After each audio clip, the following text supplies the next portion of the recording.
이라는 제목으로 우리 하나님의 말씀을 증거하겠습니다. 이번 주부터 다시 마가복음의 본문으로 저희가 돌아왔습니다. 사실 복음서는 예수님이 어떤 분이신가를 알기에 너무나도 중요한 성경의 책들 중에 하나입니다. 지난번 10장을 끝으로 저희가 마가복음을 이제 하고 다시 11장으로 돌아왔는데요. 마가복음 전체가 예수님에 대한 이야기를 하기는 한데 1장부터 10장까지 그리고 11장부터 16장까지 크게 두 가지로 또 나눌 수 있습니다. 어떻게 나누냐 하면 1장부터 10장까지는 예수님의 3년 동안의 공생의 기간 중에서도 갈릴리 중심으로 사역했던 것, 그리고 예루살렘으로 가시려고 했던 그 내용들이 집중적으로 기록이 되어 있고 대부분 약 3년에 걸친 우리 예수님의 공생의 기간 전체다, 이렇게 보시면 됩니다. 반면 11장부터 16장까지는 딱 일주일 동안만의 그 시간에 집중되어 있습니다. 그리고 장소는 오늘 본문부터 시작된 예루살렘에서 일어난 마지막 주님의 일주일 기간에 집중하고 있습니다. 마가복음 전체가 16장으로 기록되어 있는데 11장부터 16장까지가 3년의 공생의 기간 중에서도 마지막 한 주간에 집중적으로 예루살렘에 집중되어 있는 것을 보면 그만큼 중요하다라고 하는 내용입니다. 사실 우리가 부활주일을 앞두고 그 한 주 전이 종료주일이잖아요. 그때부터 고난주간이 시작되고 금요일 날 성금요일, 예수 그리스도께서 저와 여러분들을 위하여 십자가에 돌아가신 그날, 그리고 3일 후에 부활하신 부활주일, 그 모든 내용들이 11장부터 16장까지 다 기록이 되어 있는 거예요. 그래서 제가 늘 고난주간 맞이하면서 이 한 주간은 어떻게 보면 예수님께서 이거 하시기 위해서 오셨다라고 할 정도로 우리 모든 기독교 내용의 핵심적인 것이 다 함축적으로, 압축적으로 기록이 되어 있다라고 하는 것입니다. 그래서 오늘 저희는 11장 1절부터 18절까지입니다만은 25절까지의 내용을 가지고 제가 말씀을 좀 전하려고 합니다. 중요한 주제는 뭐냐면 예수님께서 예루살렘에 왜 오셨는가라고 하는 질문입니다. 예수님께서 예루살렘에 들어가시거든요. 그래서 들어가셔서 도대체 무엇을 하시려고 하는지에 이 서론적인 내용이기도 한데, 왜냐하면 예루살렘에서 일어났던 한 주 동안의 일이기 때문에 서론적인 이야기이기도 한데 사실 복음이 무엇인가를 말씀해주고 있습니다. 그래서 오늘 말씀을 통해서 그것을 함께 발견해 나가기를 바랍니다. 1절에 보면 그들이 예루살렘에 가까이 와서 이렇게 되어 있습니다. 우리 주님께서는 예루살렘에 들어가시기 전에 벳바게와 베다니에 이르렀을 때에 두 명의 제자들을 보내서 우리가 잘 알고 있듯이 예루살렘 성에 입성하시기 위하여 나귀 새끼 하나를 데리고 와라, 이것을 이제 제자들에게 주문했습니다. 그런데 주님께서 제자들에게 말씀하시는 내용들을 보면은 구체적으로 어떻게 일어날 상황까지도 예상하고 말씀하셨거든요. 가면은 뭐가 묶여 있는데 그것을 가지고 와라, 혹시 누가 뭐라고 하면 이렇게 말해라, 그리고 그거대로 이루어지고 있거든요. 지금 예루살렘에 들어가시는 우리 예수님의 이 모든 일거수일투족에 대해서 주님께서는 한 가지 중요한 말씀을 해주고 있는데, 이것은 모두 다 하나님의 주권 가운데 일어나는 일들이다 라고 하는 것을 말씀해주고 있습니다. 그렇습니다. 우리 주님께서 저와 여러분들을 위해서 이 땅 가운데 오시고 예루살렘에 들어가시는 이유는 하나님께서 오래전부터 계획하셨고 지금 바로 이때 하나님의 때에 주님께서 들어가시도록 허락하신 하나님의 주권 가운데 이루어진 사건임을 저희는 기억해야 될 것입니다. 그리고 나귀 새끼가 풀어지면서 주께서 쓰시겠다 하라, 사실 이 부분이 저와 여러분들이 세상의 죄 가운데, 이 세상의 공중의 권세자 아래에서 이렇게 묶여있던 저희들이 정말 참된 주인이신 주님께서 오셔서 우리를 풀어내는 사건이라고 하는 것을 말씀해주고 있습니다. 그런데 이것보다도 더 본질적으로 중요한 내용이 있는데, 이것은 이미 몇백 년 전에 선지자들을 통해서 예언했던 일이 성취되는 사건이다라고 하는 것을 우리가 기억할 필요가 있습니다. 마가복음은 스가랴 선지자의 예언이 성취되었다라고 분명히 말씀하고 있지는 않지만 이 내용을 읽어보는 말씀, 구약 성경을 잘 알고 있었던 당시의 종교 지도자들은 예수님께서 이렇게 입성하시는 이유가 바로 구약의 선지자들이 예언했던 메시아이심을 선포하는 행위라고 하는 것을 누가 봐도 분명히 알고 있었다라고 하는 것이죠. 스가랴 선지자는 이렇게 예언했습니다. 9장 9절에 보면 시온에 따라 크게 기뻐할지어다, 예루살렘에 따라 즐거이 부를지어다. 보라, 내 왕이 내게 임하시나니 그는 공의로우시며 구원을 베푸시며 겸손하여서 나귀를 타시나니 나귀의 작은 것 곧 나귀 새끼니라. 그리고 이 말씀 그대로 예수님께서 예루살렘에 들어오고 있다라고 하는 것이죠. 주님께서 이 말씀을 알고 계셨죠.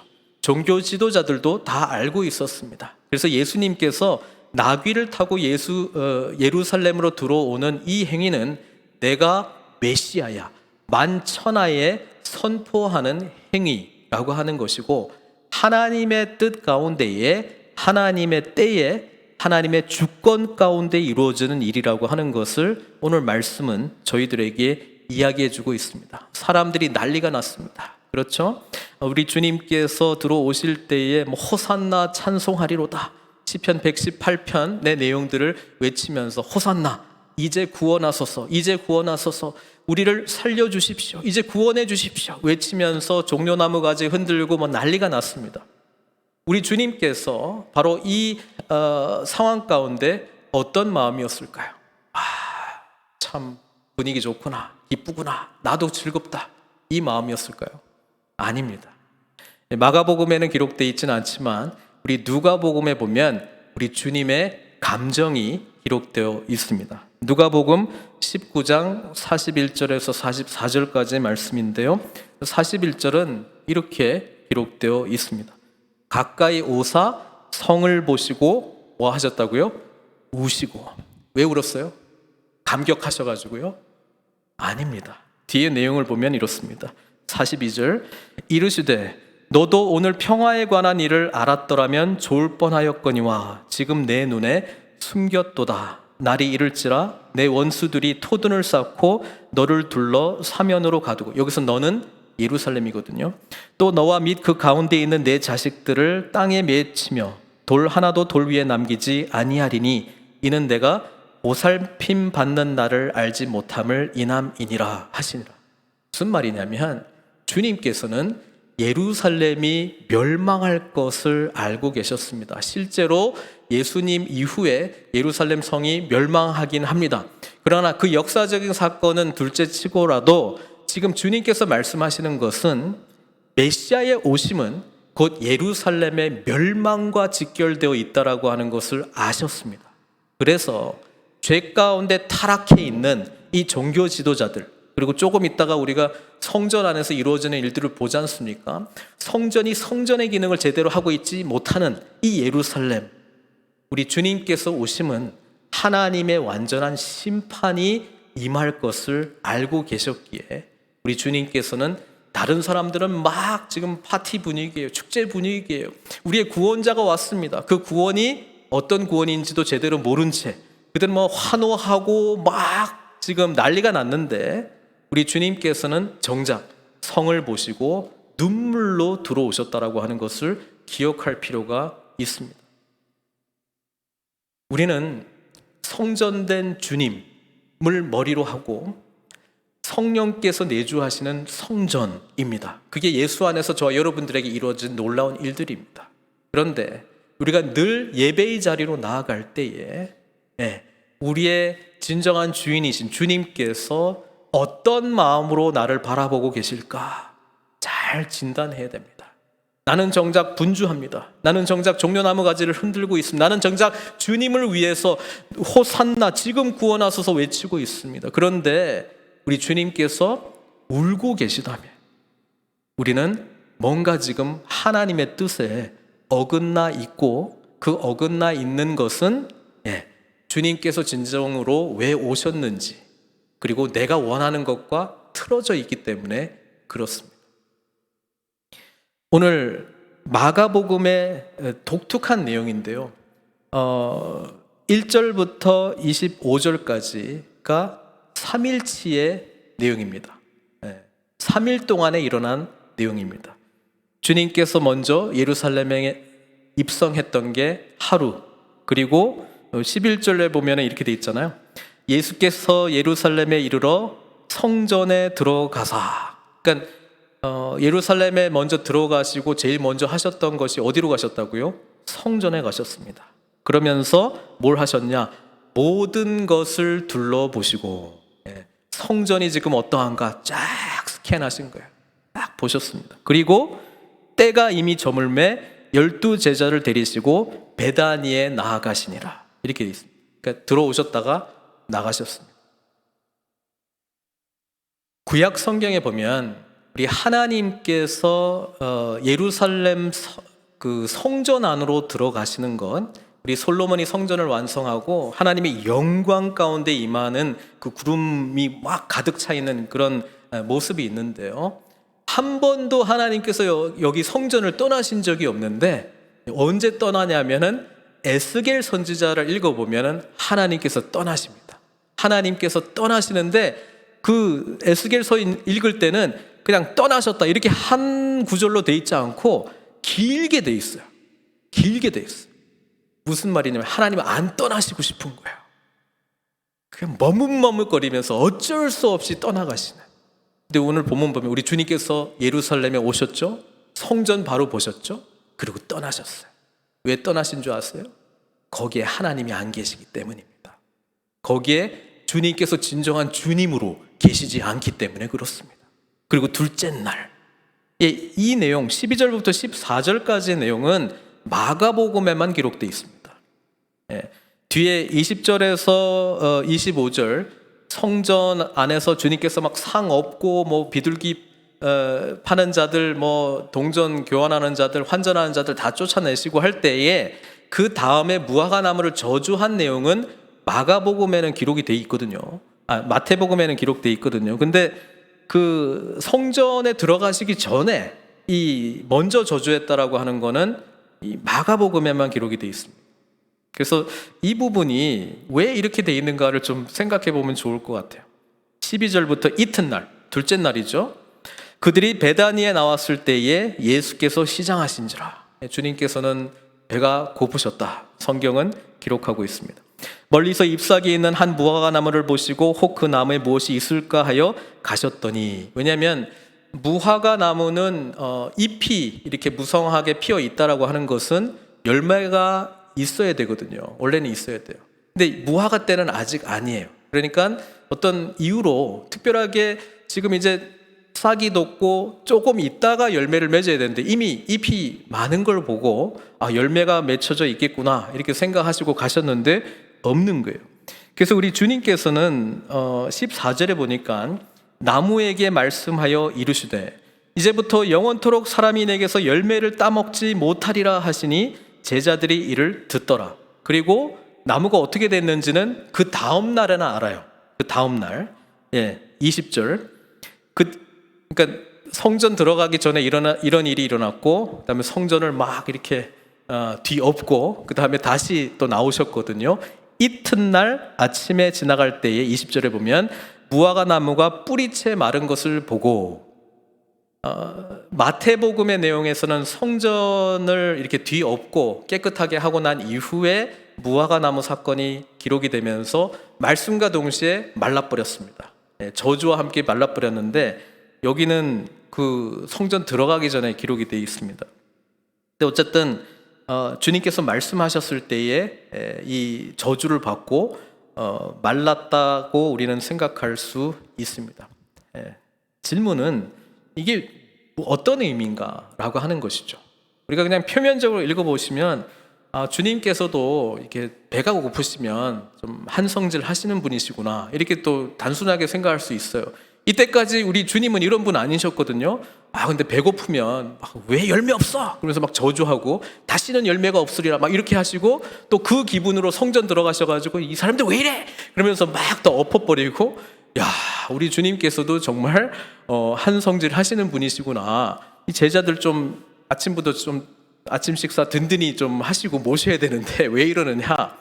왜냐하면 이런 주님의 모습을 우리는 못 봤거든요. 예. 그래서 그렇게 볼 수 있습니다. 그런데 그 의미가 아니거든요. 왜냐하면 이 마가가 막 쓴 게 아니에요. 그냥 어떤 이 연결고리들을 막 해놨어요. 11절에 보면은 첫날 들어오시고 성전을 둘러보시고 예루살렘 떠나시고 다시 들어오시는데 무화과나무 저주하시고 성전에 들어가시고 성전을 엎으시고 또 나오시고 둘째 날 무화과나무 이야기가 연결된 걸로 봐서 이 무화과나무 이야기와 이 성전이 두 가지 의미로 제목을 붙일 수 있을 것 같은데 제가 가지고 있는 성경은 성전을 깨끗하게 하시다. 주님께서 성전을 깨끗하게 하시는데 내용을 읽어보면은 상 없고 쫓아내고 이런 거잖아요. 그러니까 성전을 어지럽히셨다가 제목이 아니고 성전을 깨끗하게 하셨다가 제목이에요. 그래서 우리는 똑같은 그 상황을 보고 두 가지 제목을 붙일 수 있을 거예요. 하나는 성전을 완전히 그냥 엎어버리셨다. 요거를 제목으로 붙일 수 있을 것 같고요. 또 그 의미가 성전을 사실은 깨끗하게 하시는 것이다. 이렇게 제목을 붙일 수도 있을 것 같아요. 근데 성전을 깨끗하게 하셨다라고 제목을 붙이면 제 생각에는 여기 청소도 하고 저기 정리도 하고 뭐 이런 의미가 될 것 같은데 그냥 엎어버리는 게 깨끗하게 하셨다라고 하니까 우리가 일단 그 두 의미를 가지고 이 본문을 좀 봤으면 좋겠습니다. 자, 무화과 나무의 저주부터 일단 좀 생각했으면 좋겠는데요. 이 본문과 가장 잘 연결되어 있는 구약 성경의 말씀은 미가 선지자입니다. 미가 선지자. 미가 선지자, 이사야, 아모스, 호세아 동시대의 선지자인데요. 이들은 앞으로 이스라엘 또는 유다가 계속해서 하나님 앞에 이렇게 범죄하면 멸망할 것이다 라고 선포했던 선지자입니다. 그러나 하나님께서는 메시아를 보내주셔서 다시 회복시켜 주실 것이다. 이게 이제 주 메시지인데 미가 선지자는 이런 말씀을 했어요. 세 번역으로 제가 읽어드리려고 합니다. 미가 7장 1절에서 4절 말씀입니다. 절망이다. 나는 가지만 앙상하게 남은 과일나무와도 같다. 이 나무에 열매도 하나 남지 않고 이 포도나무에 포도 한 송이도 달려있지 않으니 아무도 나에게 와서 허기진 배를 채우지 못하는구나. 포도알이 하나도 없고 내가 그렇게도 좋아하는 무화과 열매가 하나도 남지 않고 다 없어졌구나. 이 땅에 신실한 사람은 하나도 남지 않았다. 정직한 사람이라고는 볼래야 볼 수도 없다. 남아있는 사람이라고는 다만 사람을 죽이려고 숨어서 기다리는 자들과 이웃을 올가미에 걸어서 잡으려고 하는 자들 뿐이다. 악한 일을 하는 데는 이력이 난 사람들이다. 모두가 탐욕스러운 관리, 돈에 매수된 재판관, 사리사욕을 채우는 권력자 뿐이다. 모두들 서로 공모한다. 그들 가운데서 제일 좋다고 하는 자도 쓸모없는 잡초와 같고 가장 정직하다고 하는 자도 가시나무 울타리보다 더 고약하다. 너희의 파수꾼의 날이 다가왔다. 하나님께서 너희를 심판하실 날이 다가왔다. 이제 그들이 혼란에 빠질 때가 되었다. 자, 요 배경으로 오늘 이 무화과 나무의 이야기를 보면 주님께서 사실 십자가 지시기 전에 죽기 전에 마지막 기적이라고 볼 수 있거든요. 마지막 기적이 주님께서 무화과 나무를 저주하시고 저주한 대로 말라버렸더라. 이게 우리 주님께서 행하신 마지막 기적적인 사건입니다. 그런데 주님께서 이것을 말씀하실 수밖에 없었던 것이 뭐냐면 주님께서 예루살렘에 왜 들어가셨다고요? 심판하시기 위해서 들어가신 것입니다. 주님께서는 하나님의 공의대로 예루살렘을 심판하시기 위해서 예루살렘에 들어가신 것입니다. 그리고 그 심판의 의미를 어떻게 보여주냐면 성전에 들어가셔서 막 엎으시는 거예요. 성전 안에서 매매하는 자들 내쫓고 돈 바꾸는 자들, 상과 비둘기 파는 자들의 의자를 둘러 엎고 이렇게 조심스럽게 하지는 않았겠죠. 그냥 막 이렇게 하셨을 거예요. 아무나 물건을 가지고 성전 안으로 지나다님을 허락하지 아니하시고. 자, 우리 주님께서는 성전에 대한 심판의 의미로 이 모든 행위들을 하신 것입니다. 그런데 아까 이 본문 제목이 성전을 깨끗하게 하시다잖아요. 하나님의 심판은 저와 여러분들에게 회복의 메시지입니다. 구약의 선지자들을 통해서 우리가 배우게 되는 것은 심판과 회복의 메시지가 항상 같이 있어요. 앞부분이 심판이라면 주로 뒷부분이 회복인데, 어떤 말씀들은 심판하시다가 회복의 말씀 하시다가 또 심판의 말씀으로 돌아가고 반복되어 나타나는 그런 패턴이 있습니다. 왜 그런지 아세요? 하나님의 심판이 있어야 우리에게 새로운 출발이 있기 때문에 그렇습니다.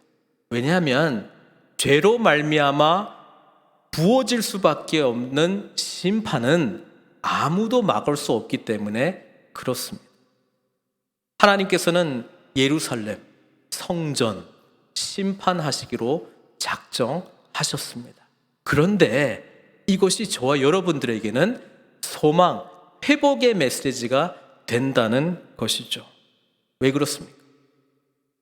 그 부분을 보기 전에 우리 주님께서 이 사건을 두고 하셨던 말씀을 한번 볼까요? 17절에 보면은 이에 가르쳐 이르시되 기록된 바 내 집은 만민이 기도하는 집이라 칭함을 받으리라고 하지 아니하였느냐. 우리 주님께서는 이들이 무엇을 범죄하고 있는지 이사야 선지자의 말씀을 인용하면서 말씀하십니다. 우리 얼마 전에 이사야서 통독하셨잖아요. 56장 7절에 이렇게 기록되어 있죠. 내가 곧 그들을 나의 성산으로 인도하여, 여기서 말하는 그들은 이스라엘 백성들만을 의미하는 것이 아니라 모든 세계 사람들, all nation을 의미합니다. 내가 그들을 나의 성산으로 인도하여 기도하는 내 집에서, 성전을 그렇게 부릅니다.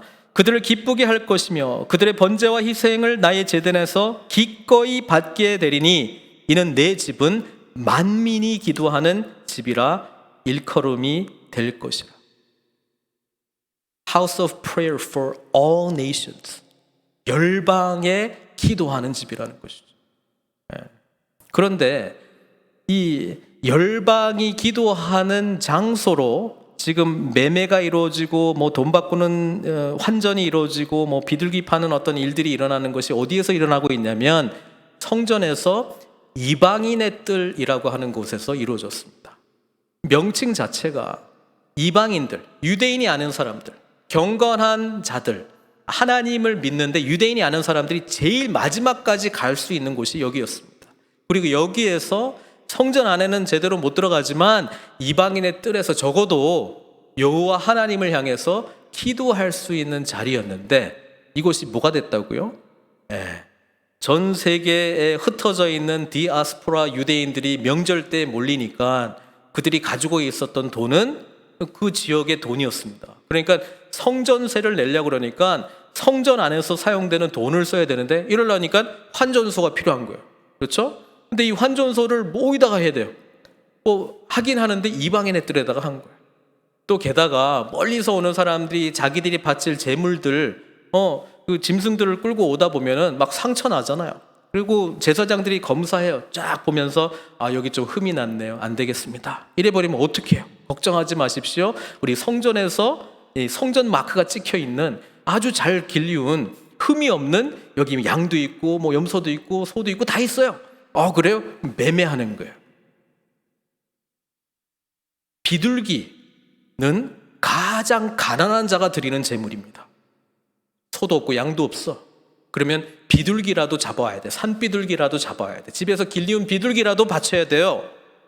그런데 그 비둘기도 이거 뭐 흠이 좀 있네요. 이러면 어떻게 돼요?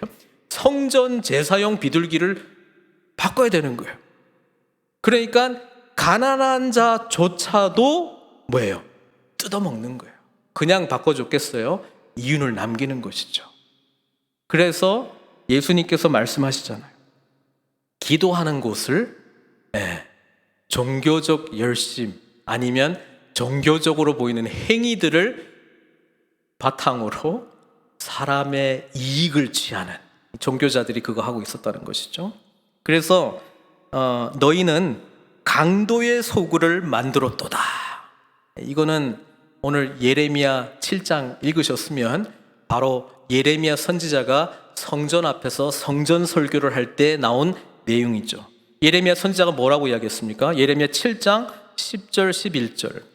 내 이름으로 일컬음을 받는 이 집에 들어와서 내 앞에 서서 말하기를 우리가 구원을 얻었나이다 하느냐. 지금 비슷하잖아요. 이제 구원하소서 호산나 막 외치고 있고, 예수님께서는 예루살렘에 그렇게 들어오셨고 그런 마음으로 지금 성전에 지금 막 충만한 어떤 그 활기 띤 활동들이 정작 막 이루어지고 있는데, 우리 주님께서는 이렇게 예레미야 선지자를 통해서 말씀하십니다.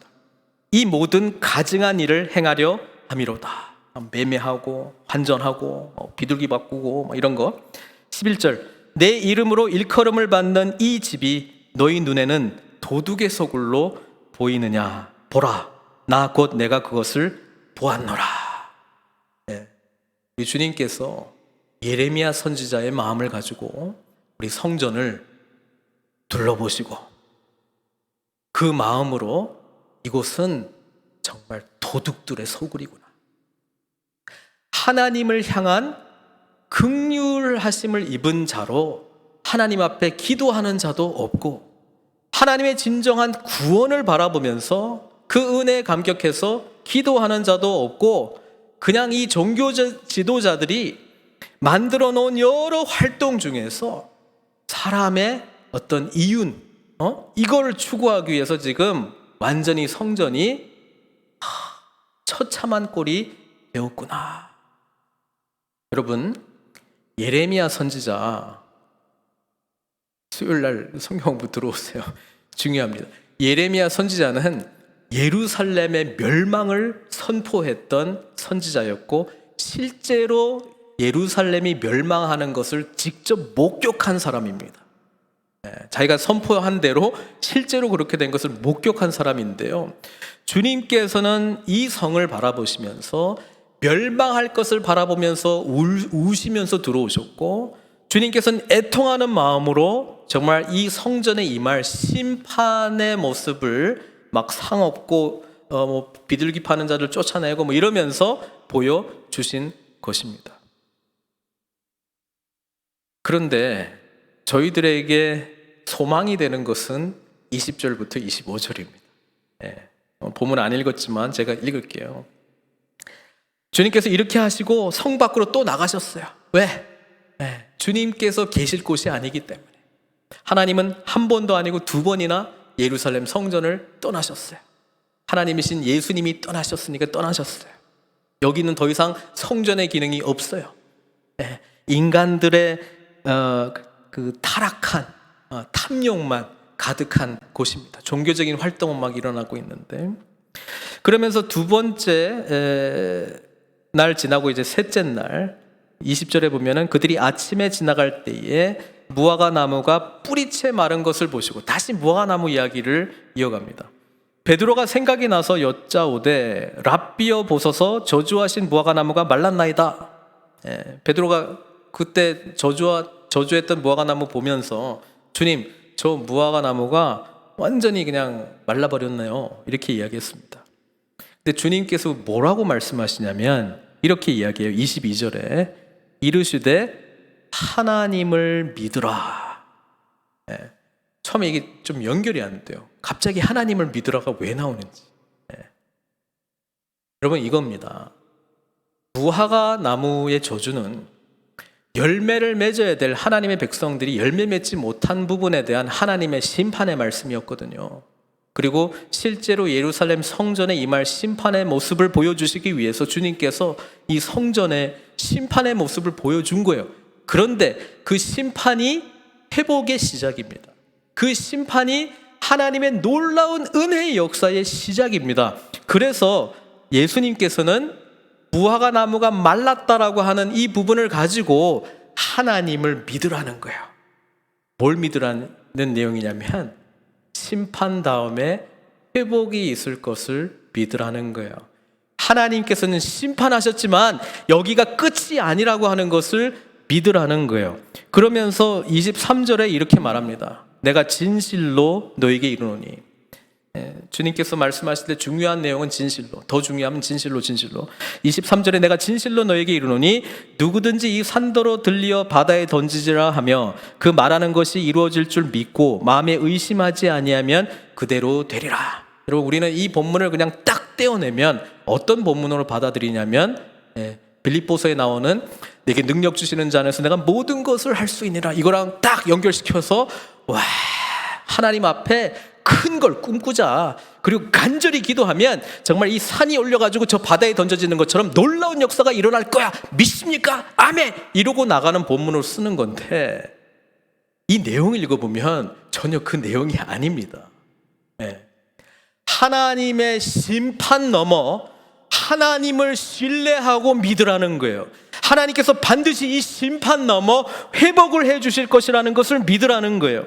24절, 그러므로 내가 너희에게 말하노니 무엇이든지 기도하고 구하는 것은 받은 줄로 믿으라. 이것도 우리 좋아하잖아요. 아멘. 그리하면 너희에게 그대로 되리라. 그래 놓고 25절은 연결이 안 돼요. 내가 원하는 대로 기도하는 내용이 23절, 24절이라면 갑자기 25절이 연결이 안 돼요. 서서 기도할 때에 아무에게나 혐의가 있거든 용서하라. 그리하여 하늘에 계신 너희 아버지께서도 너희 허물을 사하여 주시리라. 왜 갑자기 용서의 말씀이 나오냐 이 말이에요. 원하는 대로 구하고, 그죠? 능력 있는 하나님 의지하면서 구하면 되는데 갑자기 용서 이야기가 왜 나와요? 왜냐하면 예루살렘의 심판, 무화과 나무의 심판, 그것을 주님께서 어떻게 해결해 주시느냐? 주님께서 그 심판을 친히 담당하시겠다는 것입니다. 사랑하는 성도 여러분, 그게 복음이잖아요. 주님께서 예루살렘에 들어가신 이유는 심판이 너에게 임했다라고 하는 것을 알려주심이기도 하지만, 그 심판을, 우리가 감당해야 될 심판을 이 무화과 나무처럼 열매 맺지 못해서 저주받을 수밖에 없는 저와 여러분들이, 진노의 자녀들이 하나님의 이 심판을 주님께서 저와 여러분들을 대신해서 친히 받으시기 위해서 예루살렘에 들어가셨다는 것을 말씀해 주신 것입니다. 그래서 저와 여러분들이 산 거예요. 살아난 거예요. 그래서 저와 여러분들이 하나님의 긍휼을 입은, 용서를 받은, 죄사함의 은혜를 경험한 자들이 된 것입니다. 그런 의미로 이 본문을 보면 이제 이해가 되는 것이죠. 그래서 왜 25절 기도할 때 아무에게나 혐의가 있거든 용서하라. 그리하여 하늘에 계신 너희 아버지께서도 너희 허물을 사하여 주시리라. 이 말씀이 연결될 수밖에 없잖아요. 왜냐하면 십자가에서 우리를 위하여 대속해 죽으신 예수 그리스도의 이 놀라운 사랑의 은혜를 경험한 자는 십자가의 은혜를 경험한 삶을 살게 되는데, 그게 뭐예요? 용서, 용납, 사랑, 섬김으로 살아가는 삶을 살게 된다는 것 아닙니까? 그래서 오늘 본문의 말씀은 사실 예수님께서 예루살렘에 들어가신 이유를 설명해 주고 그 효과와 그 영향력에 대해서 말씀해 주고 있는 것입니다. 복음에 대한 이야기입니다. 주님께서 예루살렘에 가신 이유, 우리가 받아야 될 심판을 친히 받으시기 위해서 가신 것입니다. 그러면서 오늘 본문에서는 그 하나님의 심판의 마음이 얼마나 엄청난지를 알려주신 거예요. 그런데 그 하나님의 마음을 아는 사람이 있어요, 없어요? 아무도 없습니다. 아무도 없습니다. 복음이 선포될 때에 하나님의 마음으로 그 복음을 받아들이는 자는 정말 은총 입은 자인 줄 믿습니다. 저와 여러분들 이 자리에 예배자로 나와 있잖아요. 이 복음의 의미를 알기 때문에 나온 자들입니다. 무화과 나무처럼 메말라져야 되는데 저주받은 인생으로 살아갈 수밖에 없는 저와 여러분들인데, 주님께서 예루살렘에 들어가셔서 이 저주를 친히 받으신 것입니다. 이게 저와 여러분들이 믿고 있는 우리 주님 그리스도 예수이십니다. 그 의미를 진정으로 안다면 우리가 하나님 앞에 구하는 것은 어떤 기도가 되겠습니까? 우리가 하나님 앞에 나아가는 모습은 어떤 모습이 되겠습니까? 은혜를 입은 자는 은혜를 흘려보내는 삶을 살게 돼 있잖아요.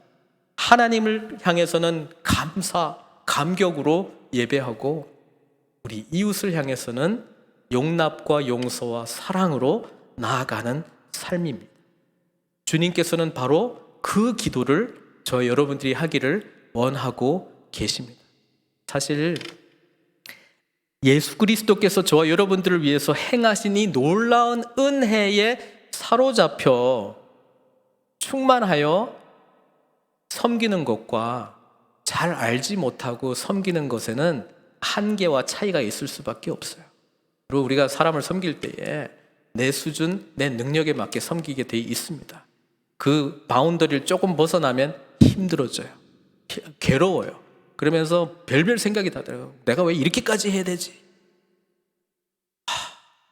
자기 스스로에 대해서 막 자책하기도 하고 때로는 아파하기도 하고 나는 선한 마음으로 했는데 저 사람 왜 알지를 못하지? 왜 못 받아주는 거지? 왜 저렇게 반응하지? 별별 생각들이 다 나요. 우리 주님께서 사랑을 실천하는 삶이 얼마나 어려운지를 아시기에 복음으로 돌아오라고 말씀하고 있습니다. 교회에서 하는 모든 섬김과 사랑은 복음의 기초에서 해야 된다는 것을 말씀해주고 있습니다. 근데 그 복음은, 기쁜 소식은 우리가 깨끗함을 입었다라고 하는 것이거든요. 근데 그 깨끗함을 입기 위해서 주님께서 우리 안에 잠재되어 있는 모든 죄의 쓰레기를 친히 다 받아가셨다는 거예요. 엎으셨고 그 엎어지는 현장 가운데, 참혹한 현장 가운데 주님께서 친히 들어가셔서 하나님의 심판의 몽둥이를 십자가에서 맞고 저와 여러분들을 위해서 죽으셨다라고 하는 사실입니다. 이 엄청난 사실이 저와 여러분들을 송두리째 흔든 그 구원의 사건이 될 때에 우리는 예수 그리스도께서 지신 그 십자가의 삶을 진정으로 살아낼 수 있는 것입니다. 결론을 맺겠습니다. 우리 주님께서 예루살렘에 들어가시는 이유, 저와 여러분들을 위해서입니다. 예루살렘에 들어가셔서 하시는 메시지는 예루살렘에는 심판밖에 남은 것이 없다. 그런데 이것이 끝이 아니라 새로운 시작인 것을 우리가 어떻게 할 때요? 하나님을 온전히 믿을 때에. 뭘 믿는다고요? 예수님께서 저와 여러분들이 받아야 될 심판을 완전하게, 완벽하게 다 친히 담당하셨다는 사실을 믿음으로, 복음의 사건을 믿음으로. 그러면 저 여러분들은 복음의 풍성함을 누리게 될 것이라고 하는 것을 주님께서 말씀해 주고 계십니다. 사랑하는 성도 여러분, 이 은혜를 입었기에 우리는 오늘 어떠한 상황 가운데 있을지라도 주님께서 우리에게 찾아오셨고 우리의 죄를 위하여 대신 죽으셨고 우리를 살리시기 위하여 부활하셨고 그 부활의 은혜에 연합하였기 때문에 저와 여러분들은 성전된 삶을 살아갈 수 있다는 것입니다. 이 성전이 아니라, 무너진 성전이 아니라 회복된 성전의 모습으로, 이사야서에서 말씀하고 있는 새롭게 창조된 예루살렘으로 저와 여러분들은 살아갈 수 있는 은총 입은 자들이 된 것입니다. 이 사실에 우리의 모든 것을 올인 하셨으면 좋겠습니다. 주님께서 저와 여러분들을 위하여 예루살렘에 들어가셨고 우리를 위한 심판을 받으시고 부활하셨다라고 하는 사실을 믿는 자들, 하나님을 믿으라 그 말씀에 아멘한 자들에게 새로운 성 예루살렘으로 살아갈 수 있는 은혜를 주셨다라고 하는 것입니다. 이게 복음 안에서 살아가는 풍성한 삶이고요. 이 은혜 안에서 살아가는 자는 예수 그리스도를 진정으로 왕으로 모시고 살아가는 자이기에 우리의 삶은 반드시 열매 맺는 삶이 될 줄 믿습니다. 그 풍성한 열매로 하나님께 영광 돌리시는 저와 여러분들 되시길 주님의 이름으로 축원드립니다. 이 시간 같이 기도했으면 좋겠습니다.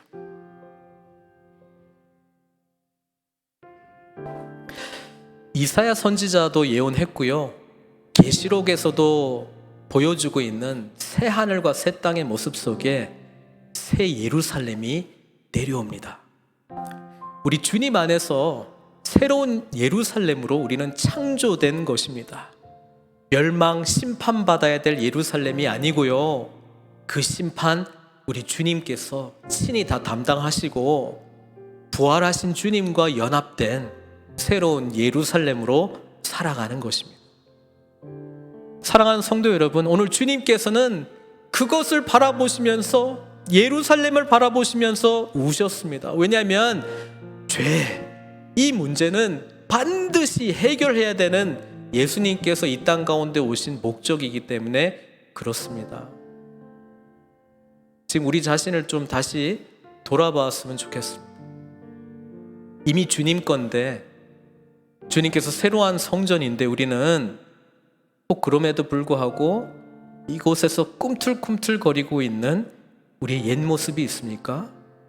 회개하셔야 됩니다. 내려놓으셔야 됩니다. 주님 들어오셔서 깨끗하게 씻겨주십시오. 어떻게 해요? 죄에 대한 심판을 담당하신 그리스도의 십자가를 의지함으로, 하나님을 믿음으로 가능한 것입니다. 다시 십자가 앞으로 저와 여러분들 초대하고 계시고요, 그리고 부활하신 주님과 함께 풍성한 예루살렘, 생명의 예루살렘, 소망의 예루살렘으로 살아가라고 말씀하고 계신 거예요. 오늘 그래서 저와 여러분들이 하는 이 기도 중요합니다. 주님, 저를 깨끗게 해주십시오. 저희 옛 자아가 끊임없이 꿈틀거리고 살아가려고 하는 이 모든 것 내려놓고 주님의 다스림 아래에서 예수 그리스도를 왕으로 모시고 살아가기를 원하나이다. 나의 이 성전됨 오직 주님 때문이오니 주님 다스려 주십시오. 그리스도의 긍휼 아래, 은혜 안에 풍성한 삶으로 인도해 주십시오. 열매 맺지 못한 저주받은 무화과 나무가 아니라 예수 그리스도 포도나무이신 우리 주님께 붙어있는 가지, 그래서 열매가 절로 맺는, 그래서 하나님께 영광 돌리는 삶으로 인도해 주십시오. 이 시간 우리 함께 기도했으면 좋겠습니다. 우리 주님께 기도하도록 하겠습니다. 우리를 위하여 예루살렘으로 들어가신 우리 주님을 찬양합니다. 우리가 받아야 될 완전한 심판을 향해서 그 한복판으로 묵묵히 우시며 애통하시면서 걸어가신 주님을 찬양합니다. 우리를 살리시기 위하여 그 모든 진노의 잔을 친히 다 담당하시고, 아버지 하나님, 우리가 받아야 될 그 사망의 심판을 친히 십자가에서 받으신 주님을 찬양합니다. 우리를 살리시기 위하여 심판하신 하나님을 찬양합니다. 그리고 그 심판을 우리를 위하여 대신 죽으신 그리스도, 대신 우리 예수님을 찬양합니다. 이제 우리는 주님과 함께 부활의 은혜에 연합하여 새로운 창조의 시대를 살아갈 수 있는 우리 안에 아버지 하나님, 옛 예루살렘 성전, 심판받아야 될 그 성전이 아니라 성령님께서 내주하시는, 늘 함께 하시고 우리를 인도하시고 우리를 위하여 탄식하시고 우리를 위하여 축복하시는 그 성전된 우리, 만들어주신 우리 하나님을 찬양합니다. 늘 주님과 동행하게 해주시옵소서.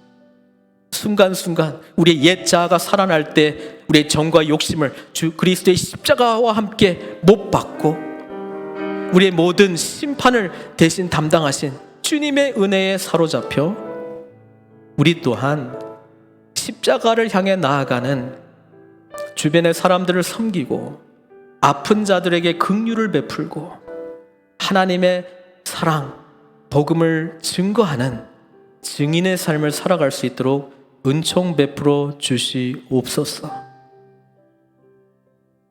예루살렘에서 주님을 맞이했던 그 백성들의 마음과는 다르게 우리에게 한량없는 은혜를 베푸신 그리스도의 십자가의 은혜에 감사하며 호산나, 다윗의 자손으로 오신 주님께 우리의 삶을 맡겨드리며 주님의 다스림 아래서 풍성한 삶 살아낼 수 있도록 은혜 베풀어 주시옵소서. 예수님의 귀하신 이름으로 기도드리옵나이다.